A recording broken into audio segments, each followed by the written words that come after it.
The history of Islam in South Africa is a tale of resilience, faith and cultural preservation that spans over 3.5 centuries.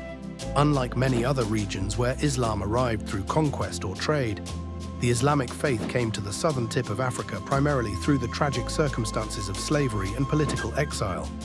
Yet it flourished into a vibrant and enduring community. If you find this content enlightening, please hit that like button, leave a comment sharing your thoughts, and don't forget to subscribe for more engaging Islamic history content.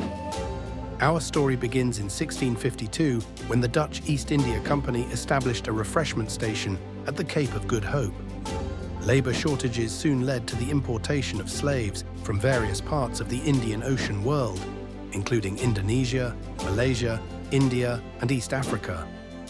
Among these enslaved people were many Muslims who would become the foundation of Islam in South Africa. The most celebrated figure in early Cape Muslim history is Shaykh Yusuf, a renowned Islamic scholar and freedom fighter from Makassar in South Sulawesi.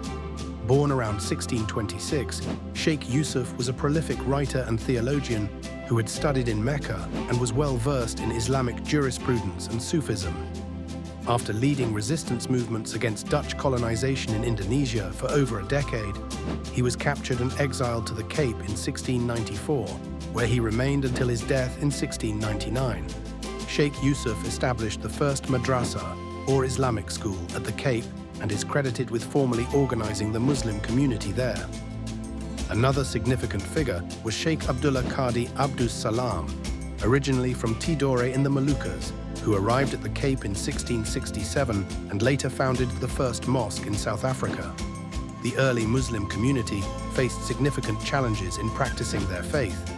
The Dutch colonial government prohibited the public practice of Islam, forbade the construction of mosques, and banned Islamic education. Despite these restrictions, the community maintained their religious practices in secret, conducting prayers and religious instruction in private homes. This period of hidden worship lasted for nearly 150 years and contributed to the strong sense of community solidarity that characterized Cape Muslims. The first mosque in South Africa, the Awwal Mosque, was established by Imam Abdullah Qadi Abdus Salam in 1794 in the Bo-Kaap area of Cape Town. This landmark event marked the beginning of open Islamic worship in South Africa, as the more tolerant British colonial administration had replaced Dutch rule in 1795. The Awwal Mosque remains one of the oldest mosques in the Southern Hemisphere and continues to serve the community today. The 19th century brought new waves of Muslim immigration to South Africa. Between 1860 and 1911, approximately 150,000 Indians were brought to Natal as indentured laborers to work on sugar plantations. Among these immigrants were thousands of Muslims from various regions of India. This immigration significantly increased the Muslim population and brought new cultural influences to South African Islam. The apartheid era, which began formally in 1948, brought tremendous challenges to the Muslim community. The Population Registration Act classified most Cape Muslims as colored and Indian Muslims as Indian. The Group Areas Act of 1950 led to the forced removal of many Muslim families from their homes. The Bo-Kaap area in Cape Town, traditionally the heart of the Cape Muslim community, was declared a white area, though international pressure later led to its reclassification. Despite these challenges, the Muslim community produced remarkable leaders who fought against apartheid. Imam Abdullah Haron of the Al-Jami Mosque in Salt River was detained by security police in 1969 and died in custody under suspicious circumstances, becoming a martyr for both the Islamic community and the broader anti-apartheid movement. The 1970s and 1980s saw the emergence of Islamic political consciousness. Organizations like the Call of Islam, founded in 1984, explicitly linked Islamic principles with the struggle against apartheid. Women also played crucial roles in preserving Islamic traditions during apartheid, establishing Islamic schools and cultural organizations that kept Islamic education alive during the darkest periods.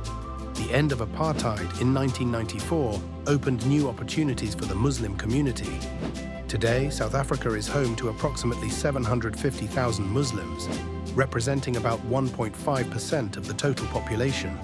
The community includes descendants of the original Cape Muslims, Indian Muslims, and more recent immigrants from various parts of Africa and Asia.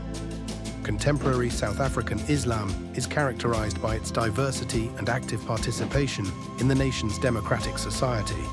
The country is home to numerous Islamic institutions, and the annual Cape Town Maulid Festival celebrates the birth of Prophet Muhammad, peace be upon him, attracting thousands of participants from across the country. South African Muslims have made significant contributions to the country's post-apartheid development, with leaders serving in government and contributing to various sectors of society. The Islamic legal tradition has also evolved, with the country's constitution recognizing Islamic personal law and Muslim marriages increasingly being accommodated within the broader legal framework. Today, the legacy of figures like Shaykh Yusuf, Sheikh Abdullah Qadi Abdus Salam, and the countless unnamed slaves and political exiles who preserved their faith under the most difficult circumstances, lives on in a vibrant Muslim community that continues to contribute to South African society while maintaining its distinct religious and cultural identity. The story of Islam in South Africa is ultimately one of triumph over adversity. From the secret prayers of enslaved Muslims in the 17th century to the open celebration of Islamic festivals in contemporary South Africa, the community has demonstrated remarkable resilience and faith. Their history is inseparable from the broader narrative of South African resistance to oppression and the struggle for human dignity. As we conclude this journey through more than 3 centuries of Islamic history in South Africa, we're reminded of the power of faith to sustain communities through the darkest times and the importance of preserving religious and cultural heritage for future generations. The South African Muslim experience offers valuable lessons about religious perseverance, community solidarity, and the ongoing struggle for justice and equality. Thank you for joining Islam with Aslan for this exploration of Islamic history in South Africa.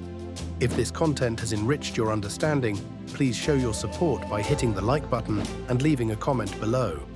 What aspect of this history surprised you most? I'd love to hear your thoughts. Don't forget to subscribe and ring that notification bell so you never miss our latest videos exploring the fascinating world of Islamic history and culture. Until next time, may peace be with you all.